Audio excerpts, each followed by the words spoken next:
दिनैहाय 19 नं Siddeley समष्टिनि UPPL नि बिजाथि सार रन्जित बसुमतारीखौहाय बरायदों निसिमा ब्लक हिसाबैहाय दा गोबांथार बेयावहाय फैनानै दंफैसैनो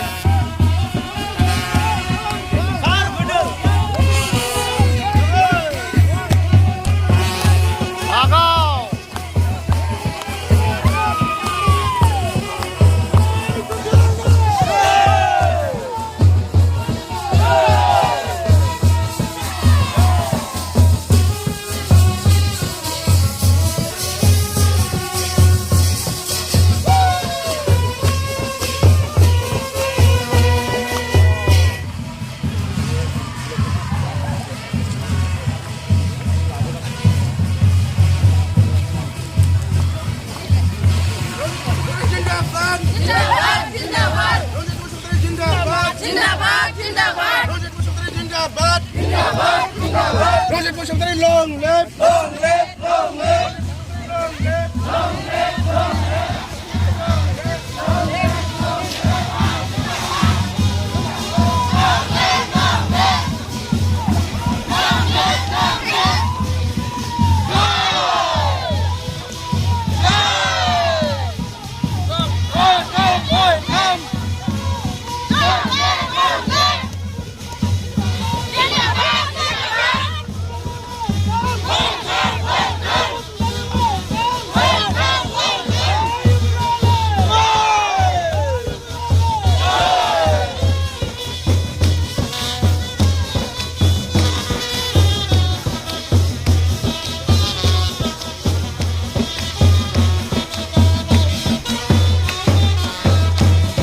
Primary parent onane pay koila mila primary parent youth aru mohila montamba payde nebe patabari primary committee jananai sabai patabai koila mila primary mohila bere mohila youth jomama payda mila juda pay youth committee okay primary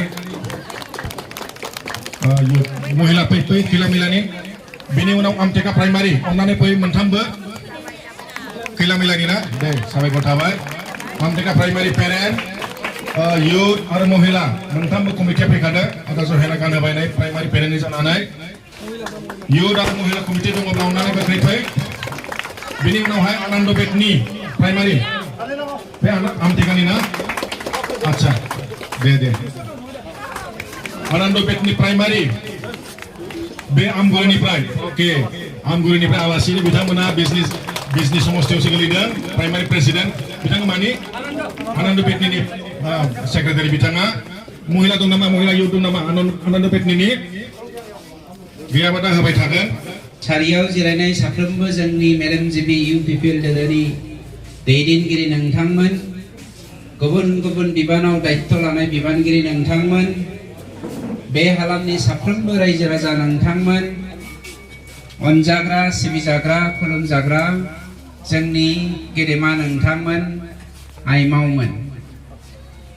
Samarang Tawi, Nangtangmanam Kutani, Dau Halambai, Nangtangmana, Dau Halamani Gizerzen, Be Halamni Gasiva, Zengna, Zeng Siko was Rang Takai, Manogere, Promote Boro Bitang. Jai Jengli Party ni safe Gagi Daidin Giripur Are Jengni Core Committee ni Daidin Giripra Denai Angko Peziguno Sitli Siram Biabni Prai MLA Mohore Bizati Sai Kumbai